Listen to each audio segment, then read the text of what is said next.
Candace is an expert at dealing with people like this. All we have to do is wait for her word.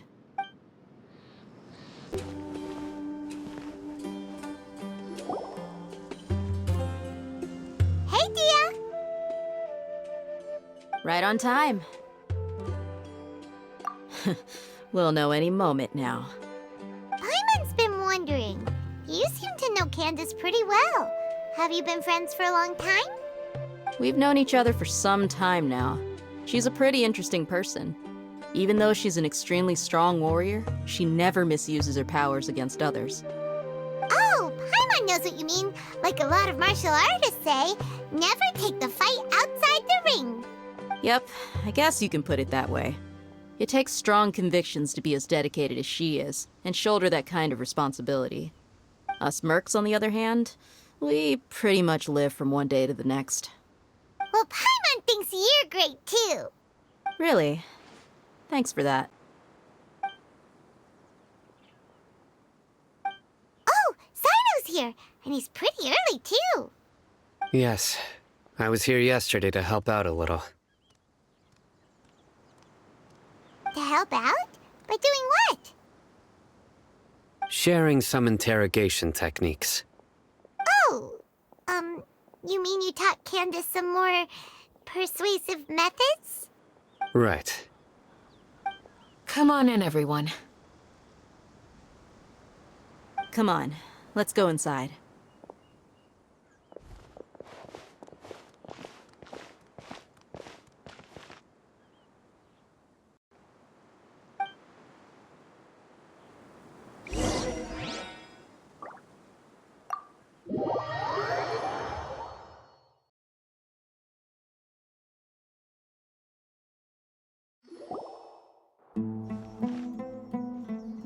Candace, where? Whoa, you look furious. Do I? Huh. What gave it away? Oh, there's no mask that can hide true bloodlust. Cover up your eyes, and it'll still show itself at the corners of your mouth. Perhaps I need to work on my composure. Still, it's perfectly understandable why I'm angry. I'm sure everyone present would agree. Yes, ma'am. Please, don't beat us anymore. We're gonna die. Well, looks like Sino taught her well. You fear death yourselves, yet you do not hesitate to place the lives of others at risk. The absurdity is mind-boggling. The ones you call mad scholars are known to us as the Village Keepers. They are vital members of our community, and some even count them as family. You come here, to my village, and you treat my people as nothing more than stepping stones towards your goal. Tell me, what would you do to you in my position? Mercy! Please have mercy! You've made your bed. We may all be desert dwellers, but there is one thing that I understand better than you. The resurrection of King Deshret will only result in war. And war serves no one. The people of Aru Village care little about which god is in power. Life may be tough and tiring, but we wish to preserve our way of life. A war would only cause us to lose all that we have. And that is not a responsibility that you can afford to shoulder. We understand. We're sorry. I'll tell you everything I know. Please, just let us go. I'm listening. You might not believe this, but it wasn't us who came up with this idea. Someone was spreading rumors in the tavern. That's how we ended up hearing about King Deshret's resurrection. Some mystery man told us that mad scholars will make the perfect sacrifice to usher in King Deshret's resurrection. They give their lives, and we can get anything we wish for. They're called Village Keepers. Slip up again, and you'll regret it. Yes, sorry. It was all that mystery man's doing. He told us to spread the word about King Deshret's resurrection, and talked us into helping him. In return, he said he'll help facilitate the resurrection process. I'm not sure. That's one. Huh? One what? Strike. You get a total of 3. Then, you die by my hand. Wait, I'm telling the truth. We don't know anything. It was all him. 2. He got us to lure them out of their houses in the night with some kind of incense. We take them to a junction outside the village. Then the mystery guy takes them from there. You gotta believe me, please. I'm telling the truth, I swear. Just ask them if you don't believe me. That was indeed the truth. Traveler, go on.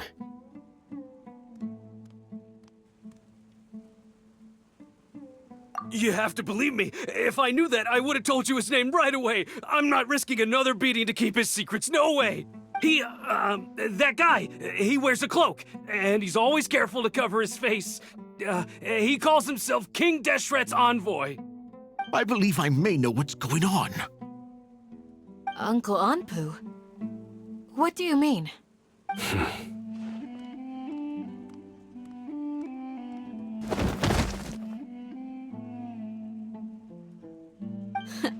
Smooth. Okay, speak. If my suspicions are correct, this mystery man they speak of could be from the Academia. Some time ago, people from the Academia attempted to take the village keepers away. I refused, insisting that they are part of our community. It strikes me now that this secretive character shares the same goal they had. Which means it's highly likely that the Academia was purposely spreading a false rumor to trick the radicals into delivering the village keepers right into their hands. They were the ones who brought them here to begin with. Now they're trying to take them back? We aren't gonna let that happen. Not the Academia again. Just as I thought.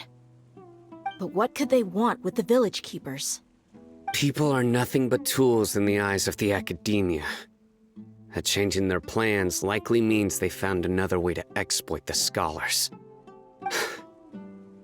Regardless, our top priority now is locating the village keepers. You're right. Isaka's still waiting for news on his grandpa. Time to go. Let's leave the village and try to track them down. Yes.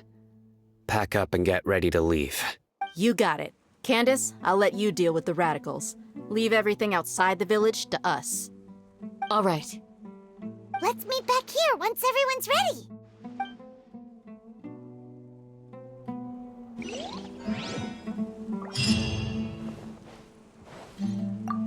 What scheme is the Academia brewing now?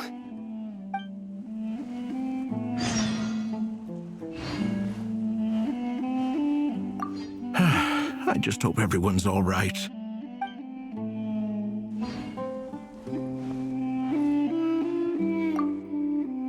You look worried. Thinking about the village keepers? Yes. I'd look for them myself if I could. As members of our village, each one of them is very important to me. You have a strong sense of belonging here. I guess I'm the opposite.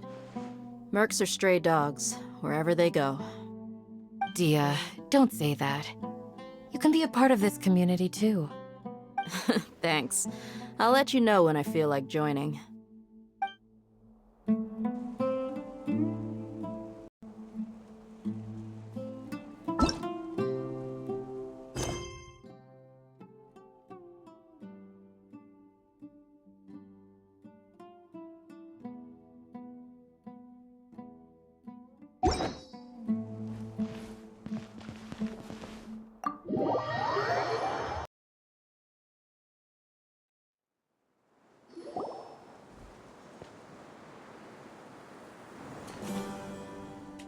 Let's get some food in us and then we'll... Whoa! Where did you come from?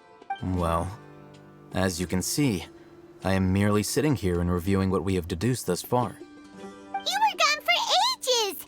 And now you're suddenly sitting here musing to yourself? Where have you been anyway? Hey, what's with the silence? You never think things through before asking questions. I'm giving you some time to make up for that. Paimon's so mad! Paimon's gonna give you an ugly nickname! Never mind. Paimon's got nothing. There's just nothing super obvious to pick with this guy. It makes it so hard. Well, you've heard nothing to suggest I left this whole time. So clearly, I stayed in the village to investigate. Anyway, you plan to leave Aru Village and keep searching for the truth of this matter, yes? Yep. We're not gonna find out anything more by staying here, so we thought that we might as well take the search elsewhere. Enough with the silent treatment! No. I'm just surprised that you decided to team up with him. Al-Haytham, you haven't helped us out at all ever since we arrived at Aru Village. Bold of you to question our choices. Yeah, you're all talk. While you were investigating, I had my own work to do, which I've now finished. Really? Paimon doesn't believe you. To be honest, we aren't really a team, so I have no obligation to inform you of my whereabouts. Not to mention that going separate ways allowed me to find some important information that you all had missed. Huh? Right here in the village? Correct. What did you learn? I'm going to take you to someone. But before that, you need to understand where she's coming from. What does that mean? How do you think the residents of Aru Village feel about what we're doing? In other words, do you truly believe every single word the villagers tell us? You mean some of them lied to us? Hiding the truth does not necessarily equate to lying.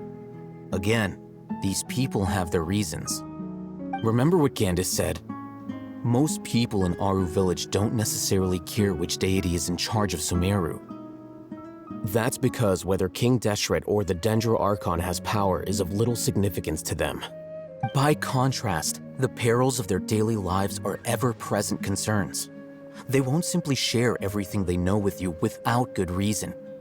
That's why you believed there was no further information to be found in this village. Glad you're following along. Among those you have talked to, there's someone who was consciously keeping you out of the loop. In fact, she's been observing your every move since you arrived.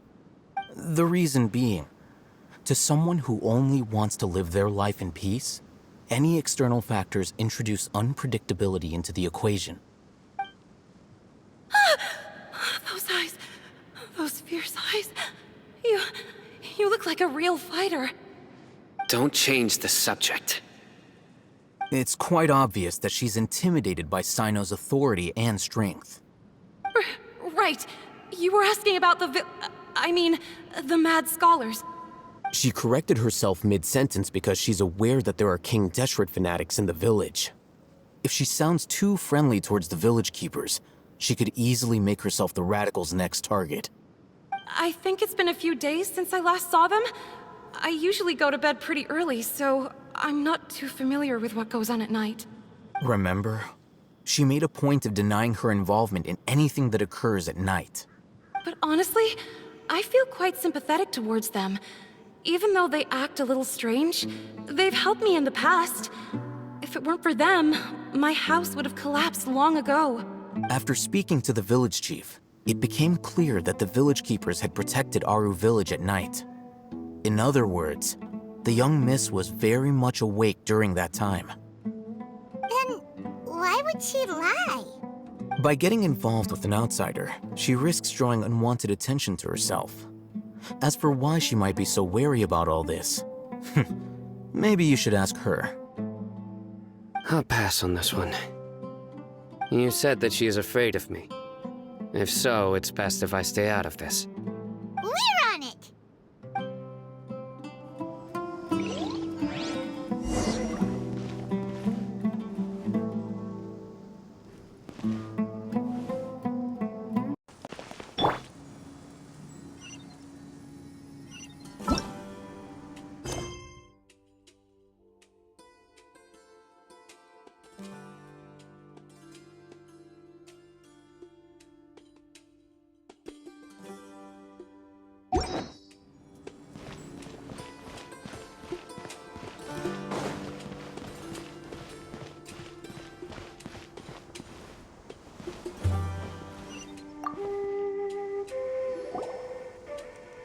Miss Shawnee, as we discussed earlier, I've brought someone with me.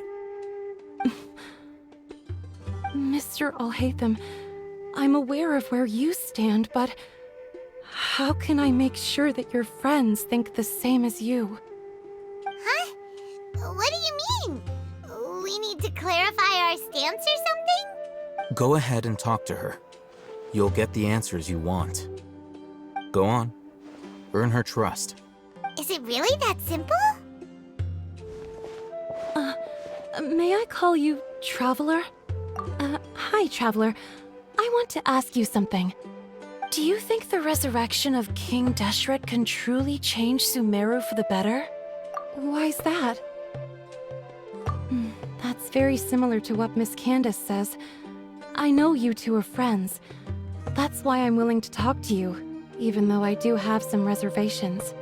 Before, I wouldn't even have the courage to ask something like this. Traveler, do you believe our lives will get better? Yeah! We came here from another nation, so it isn't wrong of you to be weary. And we aren't really residents of any one nation. But even so, we've met lots of people from different places, and we've always fought for what we believed in. We have friends in Sumeru, and we want to help them. That's why we decided to stay here for a while. I want to trust you. My apologies for posing my questions like that. To be honest, I didn't expect you to come back for more information. Alhaitham told us you have your reasons. It's okay. We understand. The fact is that only one side of my family is desert folk. I don't really fit in anywhere in Sumeru. Some believe in the Dendro Archon, while others believe in King Deshret. I don't belong to either side, and neither side would want me. Speaking of which, the radicals mentioned that they despise traitors. Do they just think that anyone who's different from them is a traitor? Yeah. Some people can be so narrow-minded when it comes to bloodline and beliefs. It makes no difference what I say or how I behave. I'll always be suspected of having ulterior motives. Slowly, I just stopped talking to people. I pretended not to hear or see anything. All I want is to live my life in peace. And then it happened. The village keepers who had helped me disappeared with no explanation, and I didn't dare breathe a word about it to anyone. Until now. You can tell them. I'm sure he'll keep your secret. All right. I'll tell you what I told Alhaitham. I actually have a sharper sense of hearing than most. Sometimes, I hear strange crying sounds in the night. There are ghosts? Perhaps. I'm not sure. It's faint, but it's definitely the sound of crying. It comes from far away in the distance, and always carries very raw emotion. It used to be louder and more frequent, but ever since you arrived in the village, it doesn't seem to happen as often, and when it does, it's much quieter. I have to focus really hard to make it out. I confirmed this with the guards on night duty. They also have someone with a good ear, and he's heard similar sounds at night. But, because we're in the middle of a desert, he would rather believe that they are the cries of beasts than ghosts. There's really nothing around these parts, except for an old hospital not far from the village. I think they used to use it for treating Elazar, but it's been abandoned for years. Yeah, let's go!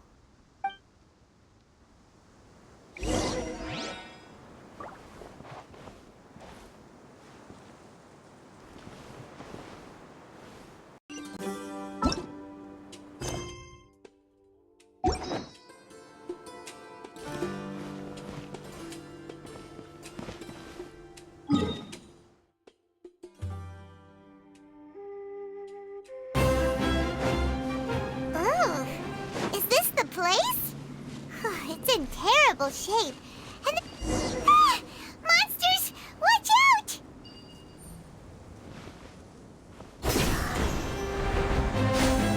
close enough. Order guide you. Solidify.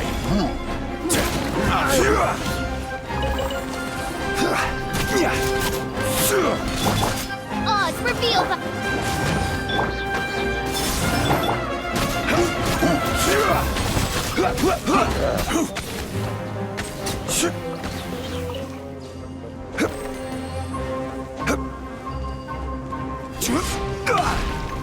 Gather.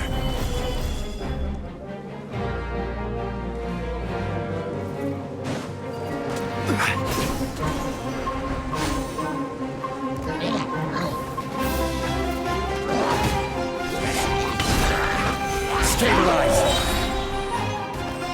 I will have order.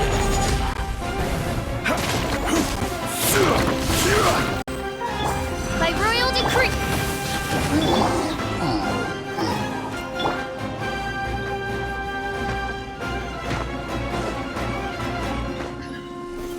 Gather.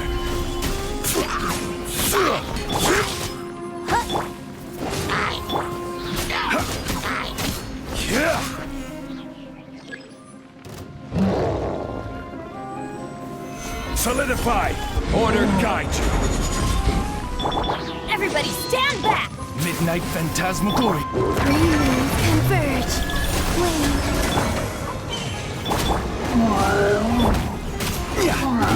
Stabilize.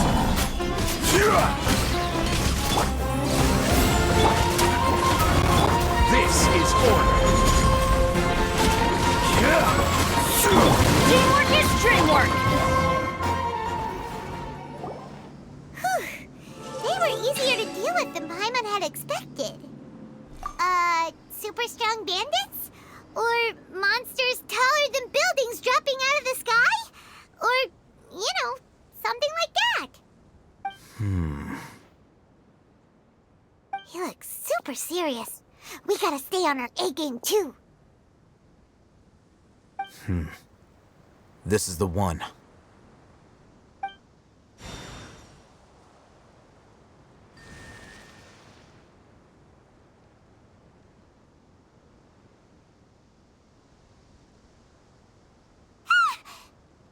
Let's go in and take a look.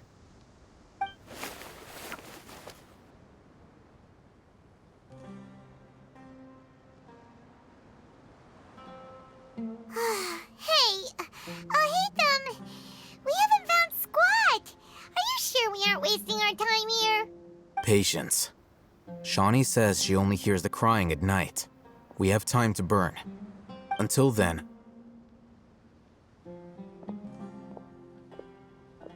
I'm taking a break. And just like that, he sits down. Wait, he even brought a book to read? What are you reading? Let Paimon see. Okay, sure.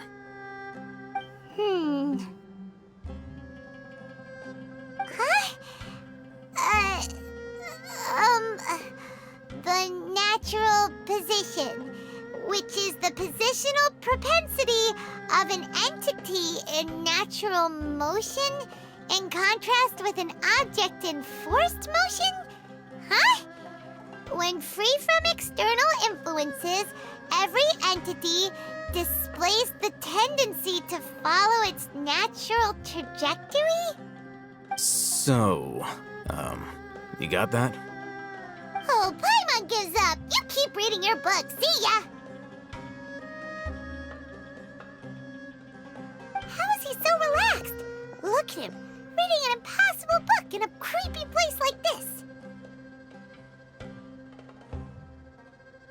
Hey, what good is that gonna do for you? You're acting like one of those annoying grown-ups who go around nagging people to focus on their studies. Hey, what gives? Shouldn't you be the one providing for Paimon? Oh, right. Okay then.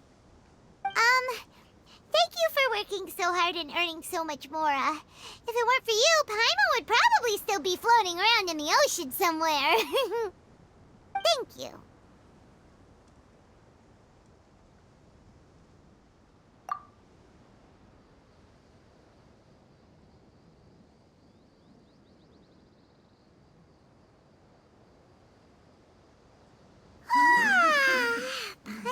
getting so sleepy. Huh? What was that sound? There it is. It's coming from that direction.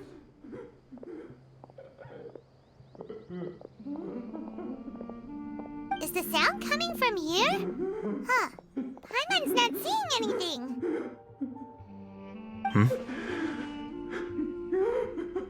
It's from below. But there's no way we can get down there. Something is off about the interior here.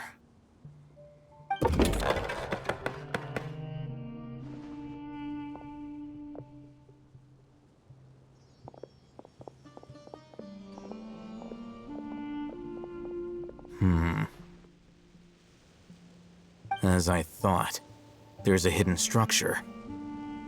Wow. It's like they tucked another hospital into this one. Oh, it looks like there are other mechanisms around here. Let's keep exploring.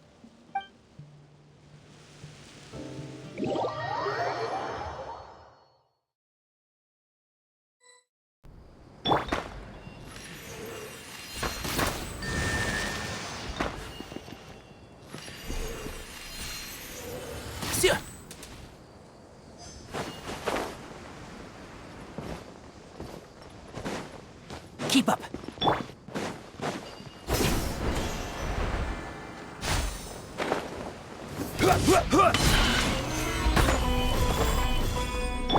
Midnight Phantasmagoria. One with the forest.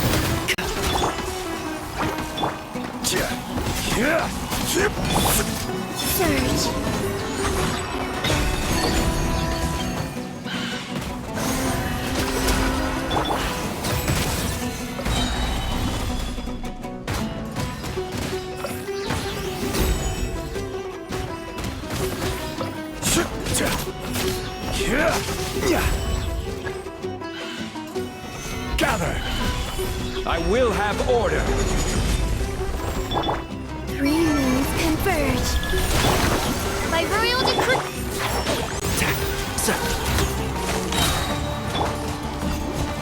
Solidify!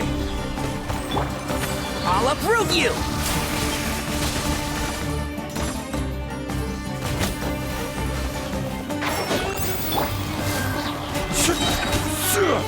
Stabilize!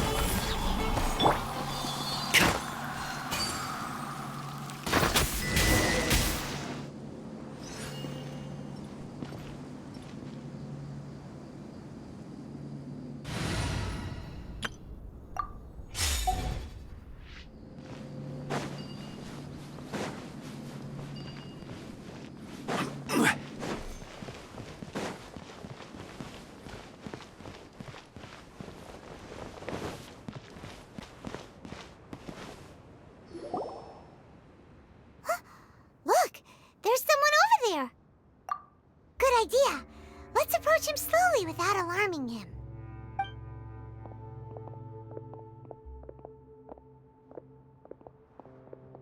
Wait.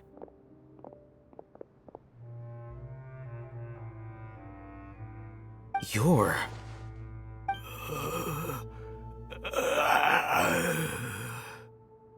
He can't speak, and his eyes are unfocused. But he looks too young to be anyone's grandfather. Also, why is he the only one here? Didn't expect to see him here. You know him? He's Razak, a senior of mine at the Academia. He's a scholar too? Is he the kind that holes up in a forest and mumbles stuff about training? No. And that's the problem. Razak was never involved in any of those things. He never trained in the forest, let alone reach Satyavada life. Leaving that question aside for the moment, him being here alone means that we might be too late. Looks like they've already taken everyone away. For whatever reason, they left Razak here. Perhaps they simply didn't have time to come back for him. There are drag marks on the ground. They're clearer by the doorway. Someone was forcefully drawing a cart that was loaded with something heavy. Loaded with People? That is one possibility. It looks like they were in a hurry, as if they were afraid of being caught. In their haste, they failed to notice Razak hiding in a corner. The symptoms are identical. Looks like we found living proof. Huh? Why do you say that? Allow me to jog your memory. Recall your time at Port Ormos. Don't you think his symptoms look familiar?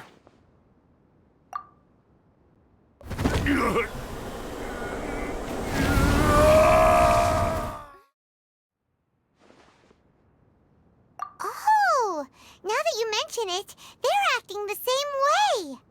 Correct. The Academia is behind all of this. It isn't difficult to deduce their rationale. First, the Academia spread a false rumor of King Deshret's resurrection, emphasizing the role of the village keepers, the mad scholars who were exiled to Aru village. These rumors were all the persuasion that the radicals needed, and those based in Aru village leapt into action. Unbeknownst to them, of course, through rounding up the scholars, they were actually helping the Academia. As well as being able to exploit the radicals for their own ends, this scheme has one further advantage to the Academia. all the risks and responsibilities are offloaded onto King Deshret's followers. Life for the desert dwellers has been brutal ever since King Deshret's death all those years ago. Beneath the surface, feelings of desperation are widespread. Many would give everything they have for the prospect of something better. Anyone looking to exploit that for their own ends simply needs to make a few empty promises. Even if complications arise, people will see that those involved are all followers of King Deshret and look for no further explanation than differences of belief. A deep-seated mistrust of the desert and everyone in it by the rest of Sumeru will make sure of that. The notion of an academia plot wouldn't even cross their minds. It may seem like a simple strategy, but it is able to work wonders under Sumeru's current circumstances. Oh, that makes a lot of sense. It's in line with the village chief's theory, too. But there's still one very important question. Wasn't it the academia that brought the scholars to Aru village in the first place? Why does it want them back now? Throughout this process, one thing has changed: the scholars' identity. First, they were scholars. Then, they became lunatics. After that, they were exiles. And finally, they become missing persons. An exile is still patently a living, breathing human being. But when someone becomes a missing person, that is brought into question. If you can't find someone, you have no way of knowing what exactly happened to them. That makes missing people an ideal resource. Resource? For what exactly? One possibility is that the information in their brains could be extracted into knowledge capsules. Extracted? You mean canned knowledge comes from people's brains? With the technology of the Sumeru Academia, it's entirely possible. Perhaps the process caused them great suffering, which is why they cry out in the dead of night when no one is watching them. So, the human brain... Nope, nah, Paimon doesn't want to think about this. I'm the Academia scribe, after all. I'm familiar with their projects. Anyway, judging by Razak's state, the contents of a divine knowledge capsule were extracted from his mind. But something went wrong in the process.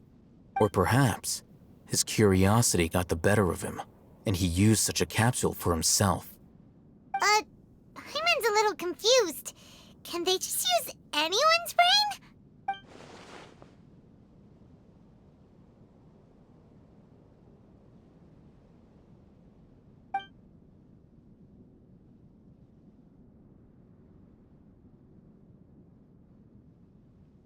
The look on your face tells me you've realized the answer.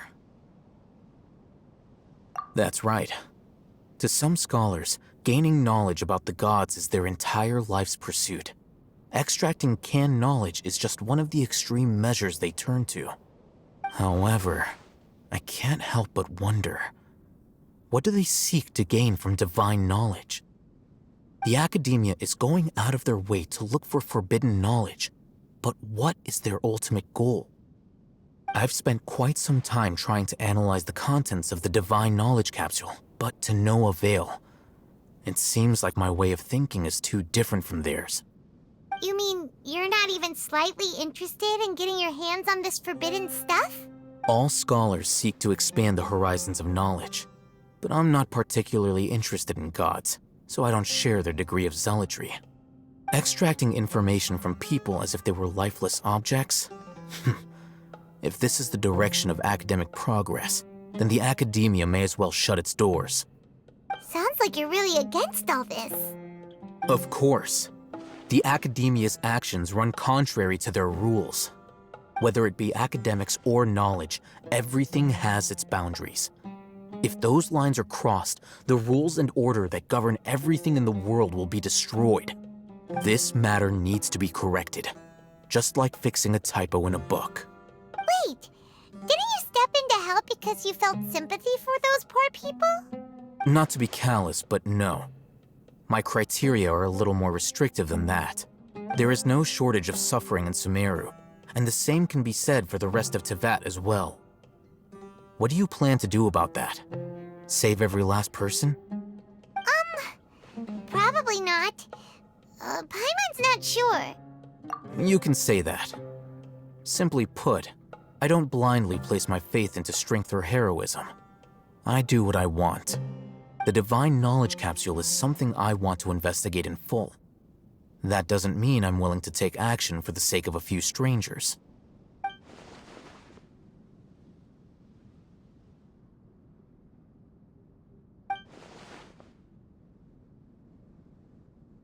Paimon's been wanting to say this for a while.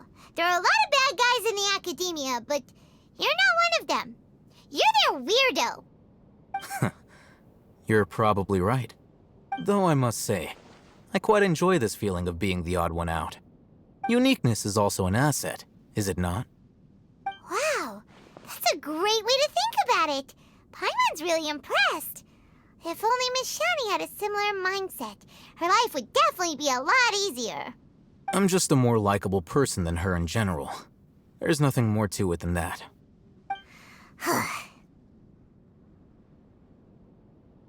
He won't last long if we leave him here. Let's take him with us. We'll work out our next step after we return to Aru Village.